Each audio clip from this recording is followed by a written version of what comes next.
Well, hello, friends. Mark Holmes here, and as always, thank you guys for watching, commenting, subscribing, and being part of the Joe Boo Sports Report.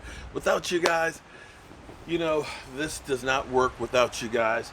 I don't know about you, but I am getting as excited as can be. I mean, we're just 2 days away from the draft. Right now, 48 hours from now, we'll be on the clock. We will be getting ready to pick, hopefully, a future star. Now, we did see Jerry Jones, Stephen Jones, and Mike McCarthy, who looked like he was in a shower. They did a pre-draft press conference, and I got to tell you, they got some bugs to work on. They got some bugs to work on. I hope that they get better internet for Mike McCarthy and take him out of the shower. Please take him out the shower.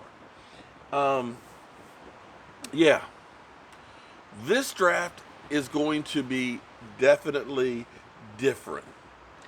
I think you definitely need to get your popcorn ready because I can guarantee you, somewhere down the line, somebody's going to have some technical difficulties.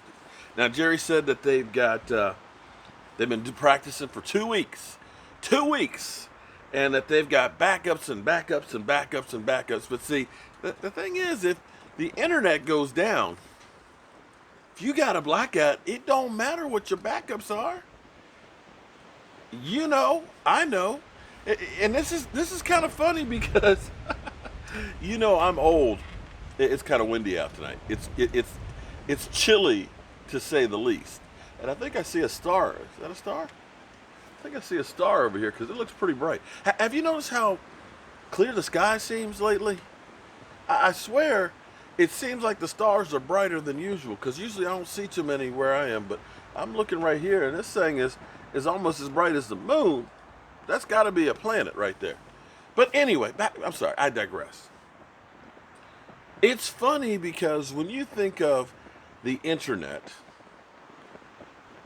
and you've got a whole bunch of older people, coaches, owners, all of them having to work this from their home by themselves. See,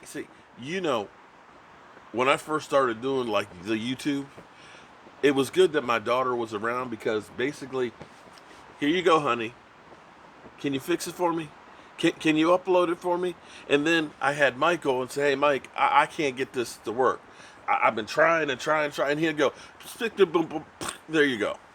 And I was like, but you didn't show me how to do it, so I know how to do it. He's like, I ain't got that kind of time to teach you. I'll just do it for you and be about my way. So can you imagine these coaches, these owners, in their house by themselves on draft night and they hit the wrong button? Oops. Where'd my screen go? Where's everybody at? You don't have anybody you can call, do you? This is going to be fun. But here's what I'll give you from my takeaway with what Jerry Jones said. They're asking, Jerry, would you trade away that pick? And Jerry Jones, I don't think is going to do anything with Jamal Adams, not in the first round. You can see that Jerry's kind of itching. He's kind of itching to make that move, man. To make that draft pick. He wants that limelight. He talked about the move that they made for Travis Frederick, by trading back, that was pure genius. See, they laughed at me when we made that move. He didn't say that, but they actually did laugh at him. But we moved back and we took Travis Frederick and then we got Terrence Williams. We got, for one draft pick, we got two players. And that's what you want to be able to do in the draft. And so I think Jerry Jones, he might wheel and deal, maybe move back to try and get more picks and things. Anybody even trade some of the other picks we have and try and move up. But he is going to pick somebody in the first round. I can guarantee that. I can't wait. But you can already see some of the wheeling and dealing that's going on. Some people are trying to get rid of some excess baggage or guys that figure that we're going to draft somebody different with and see if we can get a few more picks. They're definitely jockeying around right now because I think they're looking at this as this is the last chance that you're going to really have to get some people to really help your roster, because we're going to have a shortened season as far as working out. So they're looking at it and saying, let's try and grab all the people we can right here at the draft. And I got to tell you what's going to be really, really difficult is for the undrafted free agents. Normally, you got everybody scrambling around trying to get these guys. You know, you got people on the road, you know, ready to land the plane to go in there and talk to, or bring them into your place. You're not going to be able to do that. And then you have some of these guys who, you know, like Tua, who couldn't have their pro day, who didn't work out and stuff. So it's going to be a crazy draft. It might be, I don't want to say this. You know how you have a character that you, or show that you really, really love? You watch it religiously. But it's kind of the Albie Shore syndrome. Most of you probably don't know. Who? Albie Shore. Albie Shore, back in the 80s, came out with 2 songs that were like big hits. I mean, he had this voice, gotta get off on your home, girl, gotta get off on your own. You know, I mean, I can't do it. But he had this high, and it was like, ooh, yeah, yeah, yeah. I mean, it was bad. It was smoking. It's like, damn, that boy can sing. That boy can sing. Until he had to do it live. And I remember he was in Richmond and did a concert. Everybody was like, what the hell was that? He was one of those guys that had that studio voice that when they mixed it and they put all the this, that, and the other and the music, it was like, bam, it was perfect. But when it got to be real life and it was just me and the microphone, basically, it was like, meh. And that was before you had, meh. And that's what it's like now with some of the television programming. You know, shows that you normally watch that now they're doing it at home and it's just that guy in the camera. You're kind of like, what happened? Some of the shows that I used to watch, I watch now, it's like, this is unwatchable. You mean you got to have that studio audience and the graphics up in there and the laugh tracks, because you just right there? Damn. And I think we're going to have the Albie Shore syndrome with this draft. I think us going through, this is going to be like, you're at work and you got a conference call with your coworkers. That's what we're going to be watching for about 4 hours on Thursday night. You're going to have about 10 seconds of action and then about 10 minutes of conference call. Conference call. So what we gonna do here, instead of us all sitting at home alone watching a conference call, we're gonna try and make it like a party. We gonna have fun. We're gonna live stream starting 7:30 on Thursday night.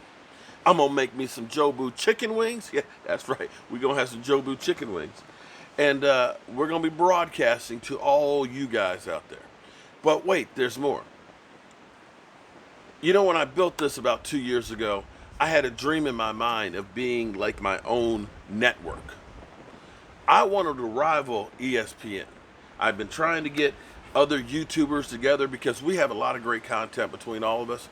And if we could kind of get ourselves together, we can put on our own content and shows that are catered to our individual teams. Well, guess what? We can kind of do that now.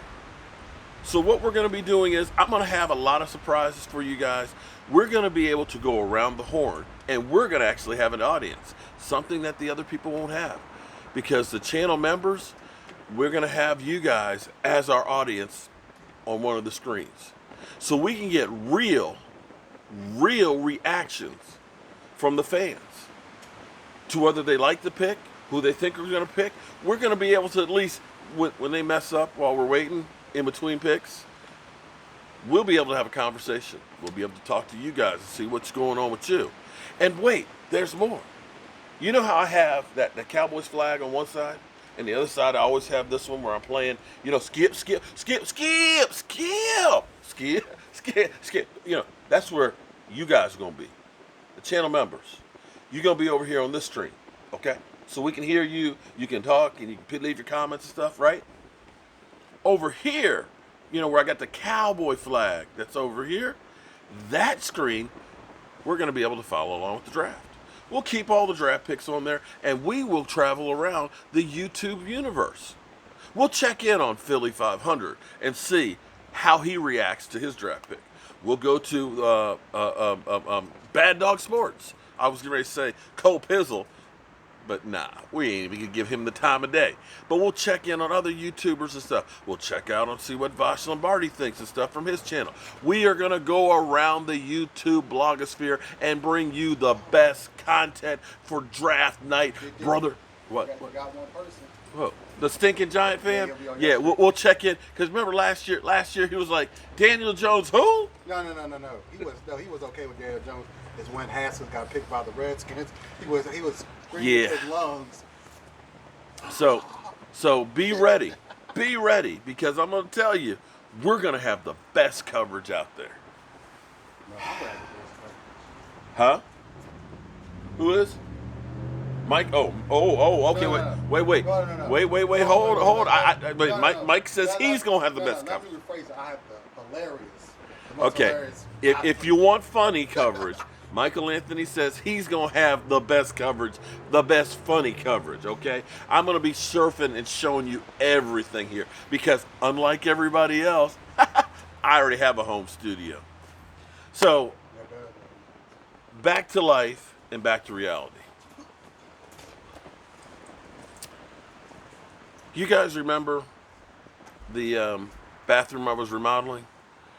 Me and Michael, where we took out the bathtub and took out the shower and everything else, and we put in the walk-in tub, where we gutted that out. We worked for that homeowner. We also did their kitchen and everything else. They're real good friends of ours. And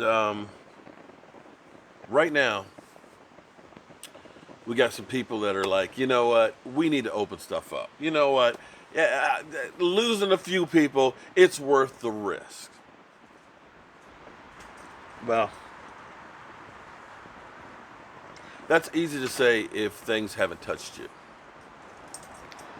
My thoughts and my prayers to my good friend Ellen, because her mother is in a nursing home and she has the coronavirus. They've decided that instead of her going into the hospital and being put on a ventilator, that they're going to make her comfortable so she can pass away peacefully. And you may remember Michelle, who brought me the Vegemite. Michelle's father died a couple weeks ago in Chicago, and he turned down having the ventilator, pass it on to somebody else. Very, very noble things to do.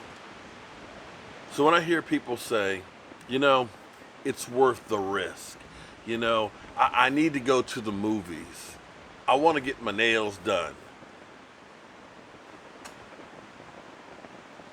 If it's your mother or your father or your friend or your child, do you still feel the same way? Because the 45,000 people who have died were all somebody.